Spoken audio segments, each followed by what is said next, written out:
नमस्कार, आप देख रहे हैं टीएनपी न्यूज। मैं हूं आपके साथ प्रियंका दुबे। हुंकार में आज बात करेंगे उन मुद्दों की जो रोटी की जुगाड़ के लिए देश की 2/3 आबादी आज भी गांव में रहती है। लेकिन सवाल यह है कि जब गांव में रोजगार नहीं तो गांव में मजदूर कैसे रुकेंगे। मनरेगा योजना, जिसका नाम अब विकसित भारत जी राम जी हो गया है, इस योजना में एक तो मजदूरी कम है और दूसरा मजदूरों को भुगतान महीनों बाद दिया जाता है।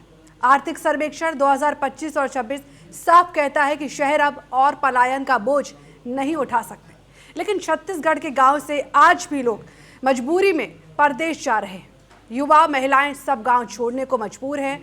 परदेश में ज्यादा मजदूरी का वादा, लेकिन हकीकत में शोषण, बंधुआ मजदूरी और टूटा हुआ भरोसा, और गांव में पीछे छूट जाते हैं बूढ़े माँ बाप। और अब सवाल बनकर खड़ा होता है कि क्या पलायन आज भी मजबूरी है या सिस्टम की नाकामयाबी। आज इसी मुद्दे पर करेंगे चर्चा और पूछेंगे सवाल सिस्टम से, जनता के मुद्दों पर। आज इसी मुद्दे पर चर्चा करेंगे। इससे पहले ये खास रिपोर्ट देखिए।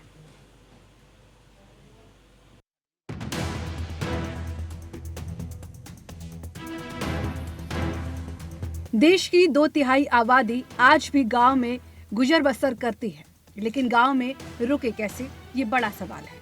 अब रोजगार नहीं तो गांव में गुजर बसर कैसे होगी। जी हाँ, हम बात कर रहे हैं छत्तीसगढ़ की। छत्तीसगढ़ के गांव जहां मेहनत है लेकिन मेहनताना नहीं। जी राम जी में काम तो है पर मजदूरों के पास महीने की मजदूरी नहीं। बैंक के चक्कर और घर में खाली चूल्हा। इसीलिए हर दिन सैकड़ों युवक, औरतें अपने गांव छोड़ देते हैं। परदेश के नाम पर सपना और हकीकत में शोषण, ईंट भट्टे, लंबे घंटे, कम पैसे और कई बार बंधुआ जिंदगी। इधर गांव में माँ रास्ता देखती है, पत्नी इंतजार करती है और बूढ़े माँ बाप हर दिन अकेलापन झेलने को मजबूर।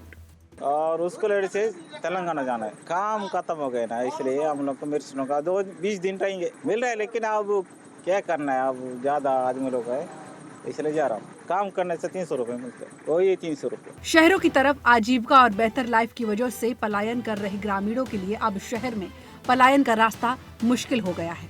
ये बात आर्थिक सर्वेक्षण 2025-26 में कही गई है। इतना ही नहीं, सरकार का मानना है कि गांव से खासतौर से युवाओं का शहर की तरफ पलायन गांव के बुजुर्गों को अकेला छोड़ रहा है।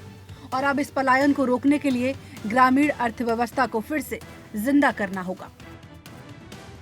इकोनॉमिक सर्वे के मुताबिक शहरी भारत और शहर के आसपास के क्षेत्र बेहतर शिक्षा, स्वास्थ्य और आजीविका सेवाएं, मनोरंजन और बेहतर जीवन जीने की तलाश में आने वाले प्रवासियों को शहर में आकर्षित करते हैं। साथ ही चाहे कुछ भी हो, शहर में रहना सफलता का प्रतीक भी माना जाता है। हालांकि अब शहर अपनी क्षमता की सीमा तक पहुंचते नहीं दिख रहे हैं और अगर इसी तरह लगातार पलायन होता रहेगा तो शहर भी गांव से हो रहे इस पलायन का बोझ नहीं उठा पाएंगे।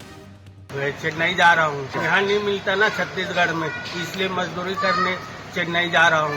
यहाँ 250 रुपया रोजी है, वहाँ 1000 रुपया रोजी है। परिवार चलाना है तो मेरे बाहर जाना पड़ रहा है, पूरा कमी है, छत्तीसगढ़ शासन दे ही नहीं रहा है। वहीं अगर बात जी राम जी योजना की करें तो लोगों का मानना है कि इस योजना के तहत काम तो दिया जाता है लेकिन मजदूरी काफी कम मिलती है और भुगतान भी नगद नहीं दिया जाता है। ये भी पलायन की एक बड़ी वजह है।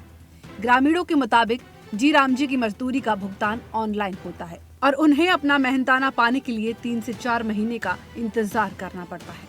इसके बाद कई बार बैंकों के चक्कर लगाने पड़ते हैं।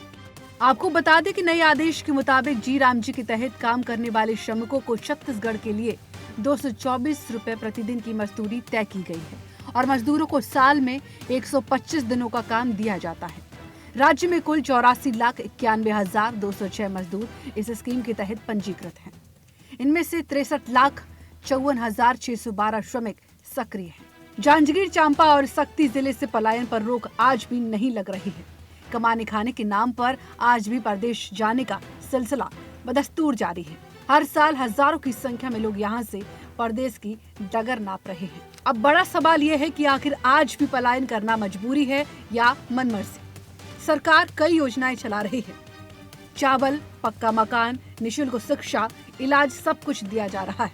श्रमिकों के लिए अलग से कई योजनाएं चलाई जाती हैं, आर्थिक मदद भी मिल रही है। इसके बावजूद पलायन नहीं थमना एक बड़ा सवाल खड़े करता है।